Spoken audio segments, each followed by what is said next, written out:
Hello, howdy, howdy, doody, doody. Today, I wanted to do something a little different. I know in the past I have ranked franchises. I've done Mission Impossible. I've done Equalizer. And I even ranked the filmography of a filmmaker, Wes Anderson. Today I wanted to do a little something different. I wanted to rank the McConaissance. This is a phenomenon. If you're anything like me, when I think about Matthew McConaughey's run in 2011 to 2014, I get emotional, okay? For those of you that are not familiar with what this was, the McConaissance came at a period of actor Matthew McConaughey's life when nobody took him seriously.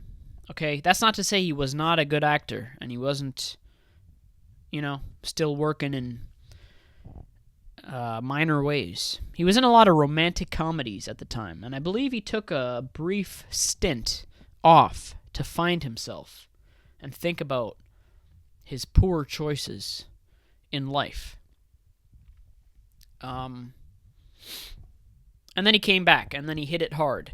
But that period of time where he was he had an ascent, it was called the McConaissance. The media does these things like Ben Affleck and the Hispanic woman that shot the guy in the nightclub. No, she didn't shoot him. She gave the gun to her husband, allegedly, and he shot him.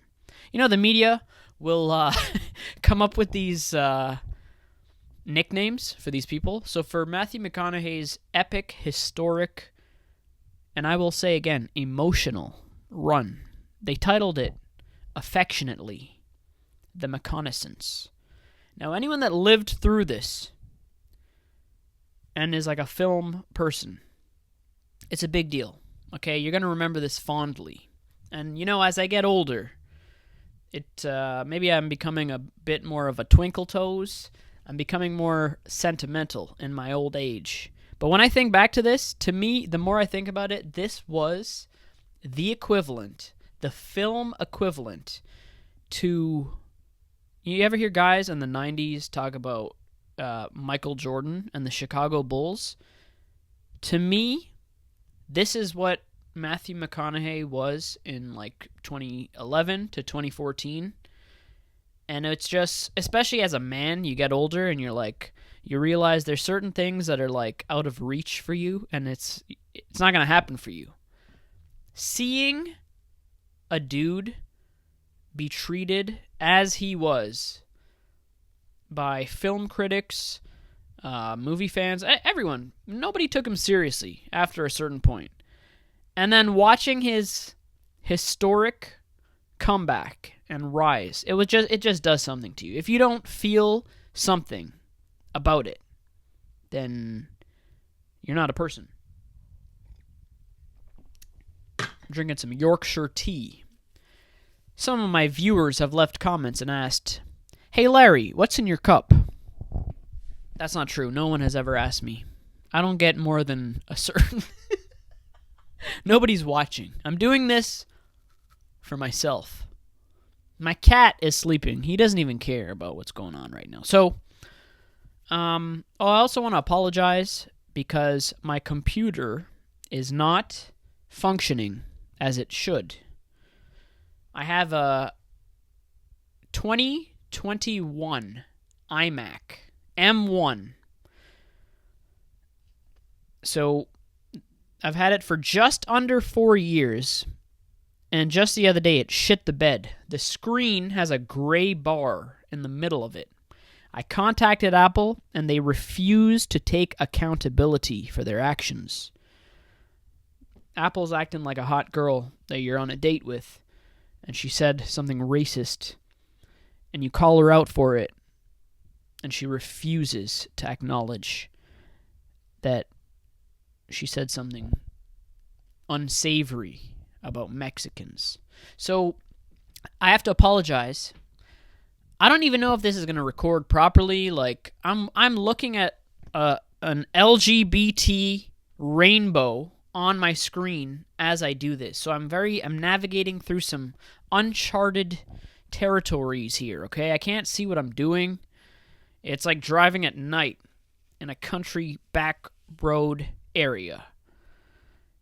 Like, let's just start the video with like a country back road scene in Killer Joe.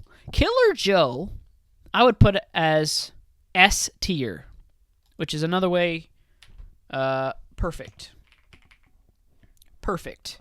Clickety clickety. So we'll just put Killer Joe as perfect. That, for me, it's cemented his place as a fine actor. And the funny thing about it is, at the time it came out, it was like pretty, I mean, to this day, it's considered a very disturbing movie. It's not a movie that you could put on during Christmas time with the whole family. But there's something about McConaughey's character in this movie.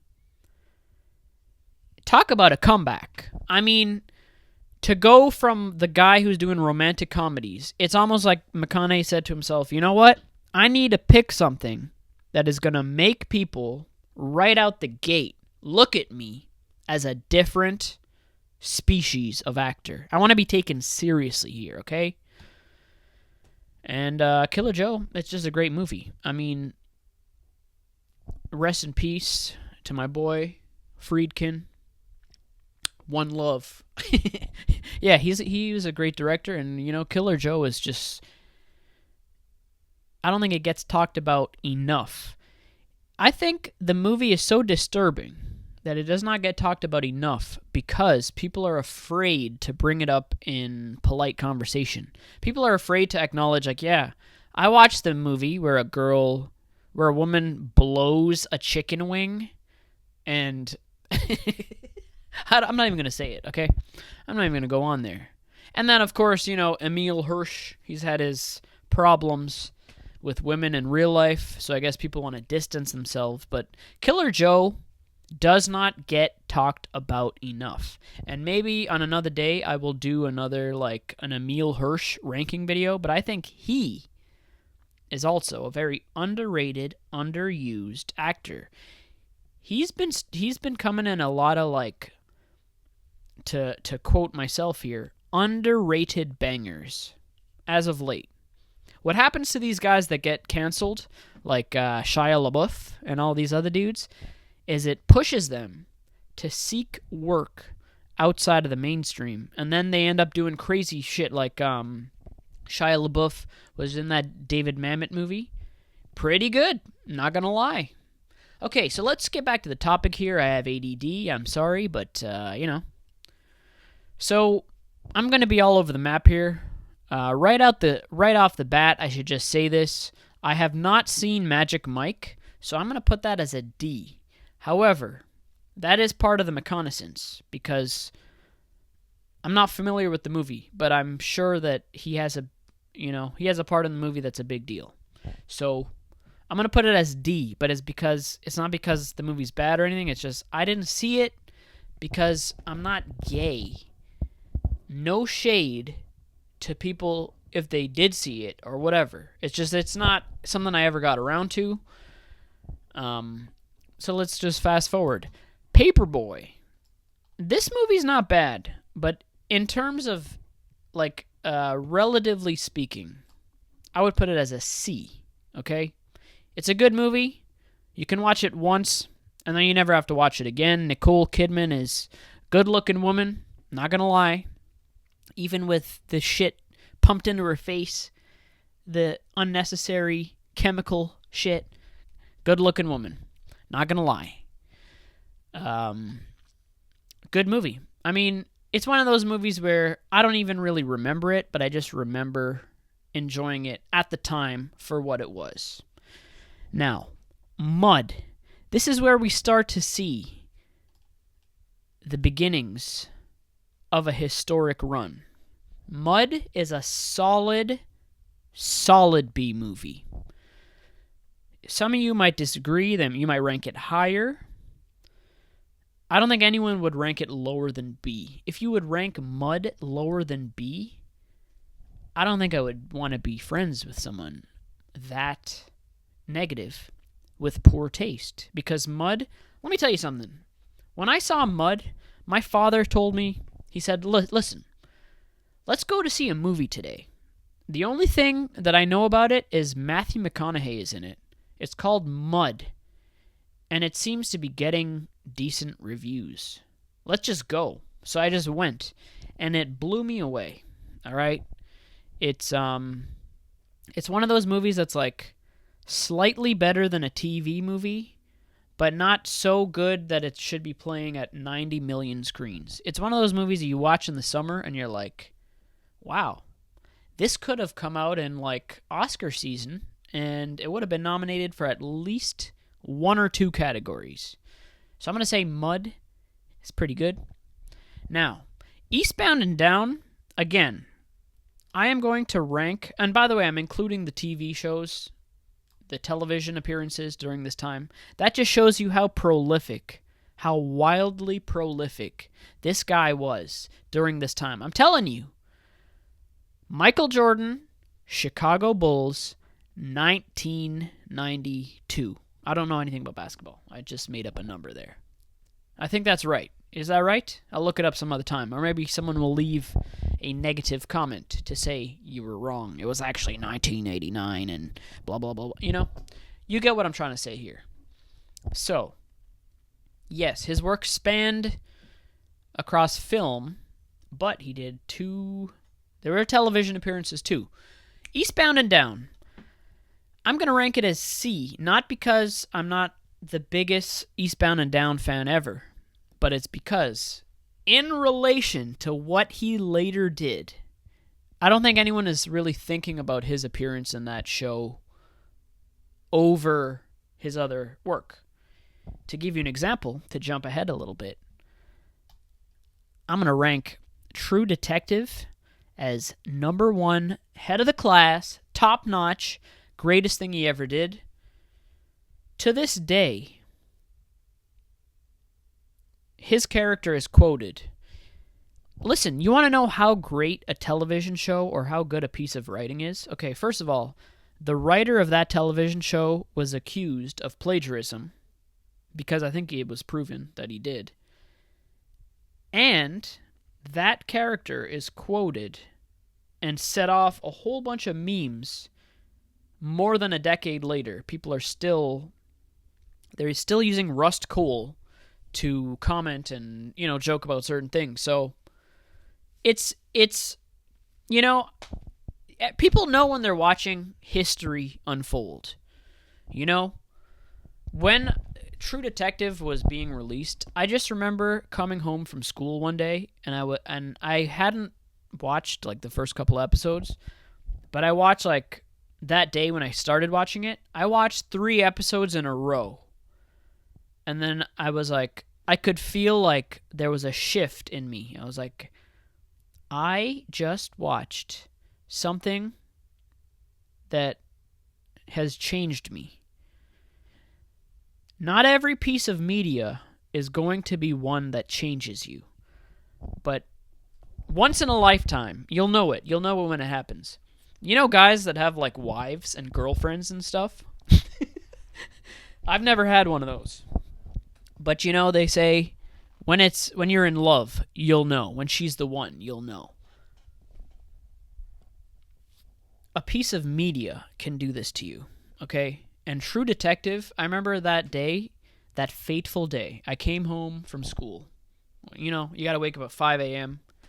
I was exhausted. But everyone was talking about the media. The social media landscape was ablaze, as they say.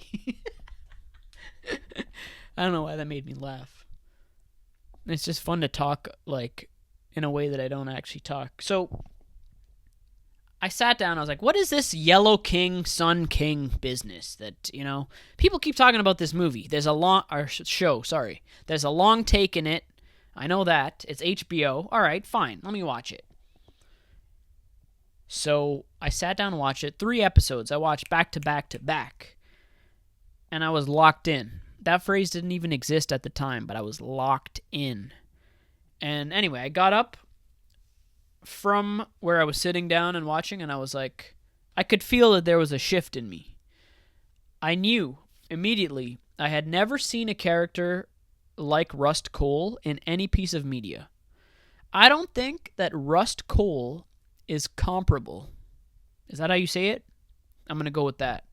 I don't think he's comparable to any other nihilist character in any piece of media. I've never seen a character that is as verbose, eloquent, just words things in a perfect manner like him. And McConaughey gives it his all. And you know what? The McConaughey that exists in True Detective is not a McConaughey that exists anywhere else in his oeuvre. Is that how you say it? I'm saying a lot of words that I don't know how to pronounce, which I probably shouldn't do. The thing is, I don't really have friends or a social life. I just sit down and read a lot. When I'm not watching a movie, I'm reading a book. And I will later on use the word that I read, but I don't know how to pronounce it. So it's just me guessing at a word that someone said. Oeuvre. So what else is there to say about True Detective? I mean, look, that show, and I didn't even plan this, by the way, but that's how much of an impact it's had on my life. I have this book here that was, the writer of True Detective was accused of plagiarizing him. But when True Detective dropped, because I heard the rumors of the plagiarizing, I read all of this guy's work, and it changed my life. It just happened at a perfect time in my life to be discovering these things. I was like 22, and I was just reading this philosophy. And when you read, when a man writes down a simple truth in a way that you can relate to, and it's also your truth, there's just something, it just touches your heart. It tickles the feet of your heart in such a marvelous manner.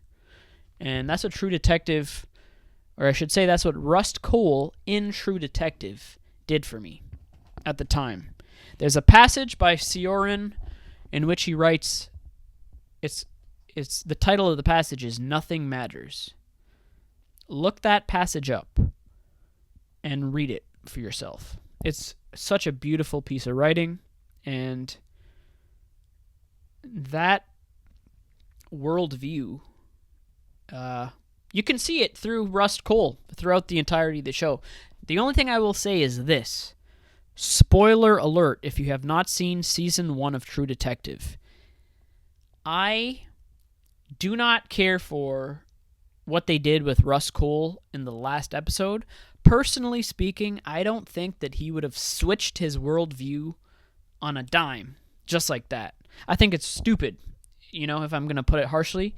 I think it's dumb that he was just able to be like, well, if you ask me, looks like the good guys are winning. Looks like the stars are winning. Like, it doesn't make sense to me that he would be optimistic for no reason, out of nowhere. This is the same guy that said, "Oh, we're just an aberration. Human beings are a virus. We're an aberration." And then last episode, out of nowhere, well, it looks like to me that the good guys are winning up there. Look at all the stars. It's like, it doesn't make sense. But everything that came before that, perfecto. And furthermore, I will go on to say this. True Detective Season 1 is such a cinematic masterpiece of work that I personally do not consider anything after Season 1 to be a thing. I tried watching Season 2, I think. The one with Colin Farrell and the Mean Girls actress. She's escaping my name. McAdams. McAdams. I watched one of those seasons, didn't like it. And then there was one with like Vince Vaughn I watched a couple of, and it was horrible. Okay? It was dog shit awful. Now, I know that's mean to say. Everyone's just doing their best. But I feel that strongly about it. In this house, season 1 of True Detective is the only one that matters. Everything else to me is just like HBO cashing in on what was so perfect, which is basically McConaughey's performance. Now, let's move on. Moving right along. Bernie. I'm going to give this a solid A. It is not a perfect movie, although it's debatable. Linklater is my boy. Huge inspiration to me. He's so good that Bernie is such an incredible movie that, and it's still not even in his top, But I will say A. Again, you got to remember, this is all relatively speaking under the context of the McConaissance. I'm not ranking these movies individually as like their quality of movie. Like that would be a separate video. I'm doing that a little bit, but it's primarily the umbrella structure of his filmography. So Bernie, like, it's not a movie that I would point to someone and say, look at his performance, it's amazing. It's him he's playing a version of himself, okay? And it's pretty good, but, it's a comedy, so it's a dark comedy. So I wouldn't look at that and say, look at what he was capable of. Now, a similar example, Wolf of Wall Street, I'm going to give a solid A in terms of the McConaissance. I'm trying to move it around there. Is because the reason... Actually, no, I'd put Bernie before then. Highly, highly influential piece of media. He's in there for only like a second, and he steals the screen away. So it's a great example of where he was at that time. And the cool thing about it is it came out at a time where his star was kind of rising. So nobody in the theater, well, at least for me, maybe you might be different. If you're a genius, none of us knew that he was going to be in the movie. So we sat down to watch it, and this dude is in the opening of the movie, and he's got great lines. You need to start getting those numbers up. Some great lines, and that's how the movie starts, okay? It just blew us all away. And then he disappears. He's gone. But it's like starting your day with a hot cup of coffee. And, it doesn't get any better than that. But it does. I mean, it's a Scorsese movie. But, all right, let's move on. We've all seen Wolf of Wall Street 90 million times. Okay, I'm going to say something controversial here. And I have to remind you, because I do get people upset at me from time to time. Interstellar, I have seen, unlike Magic Mike. But I'm going to put it as a D, because I don't care for it. And I do not like Christopher Nolan's work. I think he is not... he's not one of my favorite directors, okay? I think what happens is people give him the benefit of the doubt, because he's a British man and they think he's smart or whatever. To me, Christopher Nolan's best work has been Following and Dunkirk. Batman, Dark Knight, it's pretty good too, but I mean, like, I don't really care for his work. I just think he's not that good. And Interstellar is not that good of a movie. I'm sorry.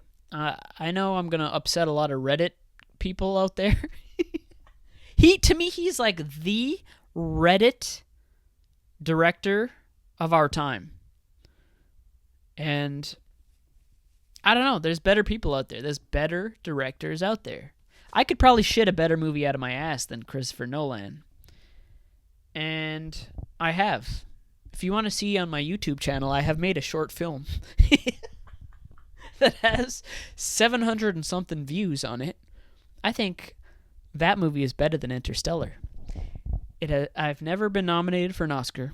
I didn't save cinema in the summer of 2023 with Barbie or whatever. But, I'm pretty good. I know I'm going to lose a lot of you with my comments on Christopher Nolan. But I just don't want to get into it. Anyway, McConaughey's performance, it's one of those, again, it's average. He doesn't really show us anything that we haven't seen already. Now let me move on to not be so negative here.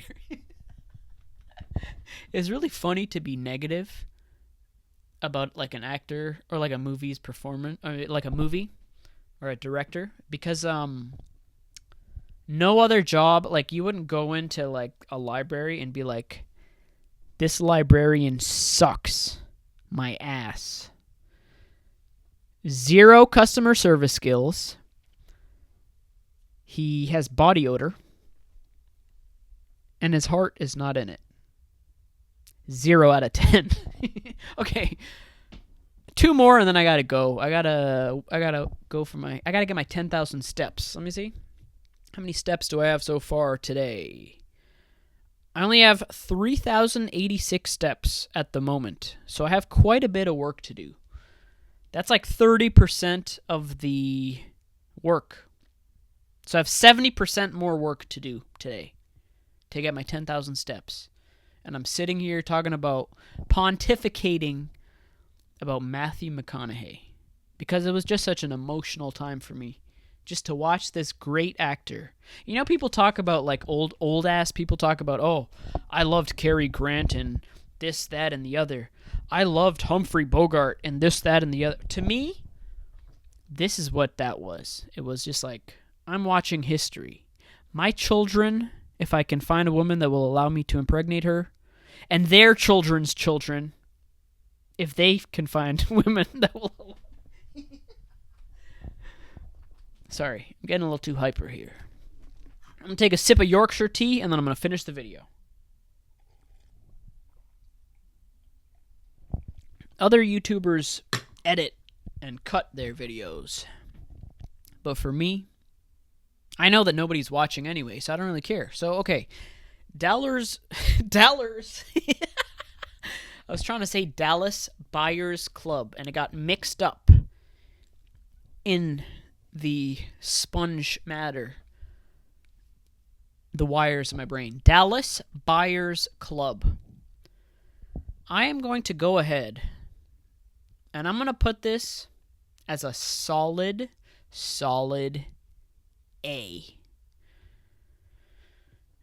It is, I'm not going to lie to you. To a certain extent, I do think it is an Oscar bait kind of movie. Now, I know that's a controversial take, because if you have read anything about the history of that movie took several years to actually get made. It wasn't like the guy wrote it and he handed it to a producer and the guy was like, okay, great, stamped, approved. No, that movie took years and years and years and years and years to actually make it through the green lighting process. So it's kind of mean to call it like Oscar bait, because it really is not that accessible of a movie. I wouldn't call it, I don't know. It's hard to explain what I mean, but when you watch it, you will kind of get where I'm going for. Like, these movies like Milk, all right? Anything with like Martin Luther King, Selma. These are Oscar bait movies.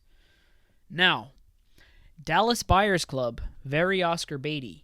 However, what sets it apart in one man's opinion, is that they really highlight the fact that this dude was, he had a bit of homophobia to him. To me, that's what I took away from that movie, is that he was so, like, embarrassed to talk about what happened to him, and, like, he didn't accept it and stuff, you know? And the way that it's presented this is all through McConaughey's performance still. You gotta keep that in mind. I'm ignoring many aspects of all of these productions here.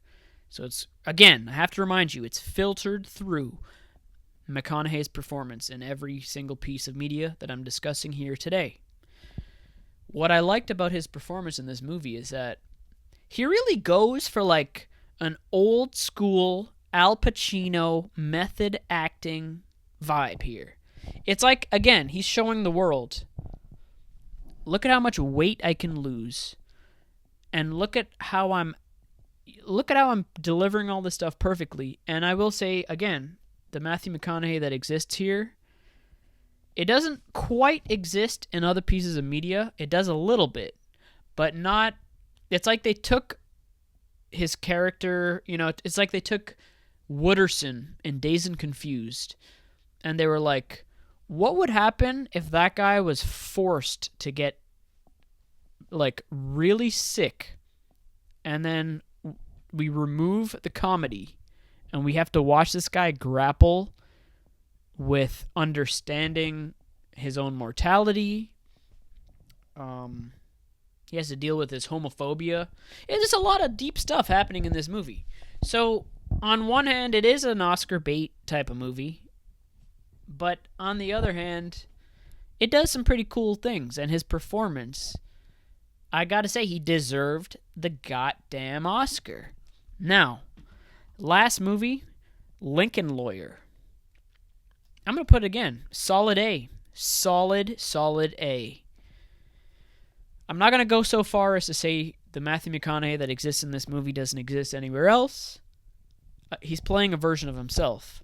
But, solid picture. And dare I say this, I will go as far as to say, if he wasn't cast as the lawyer, the movie would not be as good. That's how you got to look at these things, okay? That's how I'm ranking this. If the dude that I'm discussing, in this case McConaughey, if he was not cast in that role, would the movie be as strong or as good? In the case of Lincoln Lawyer, I honestly think that he kind of makes that movie.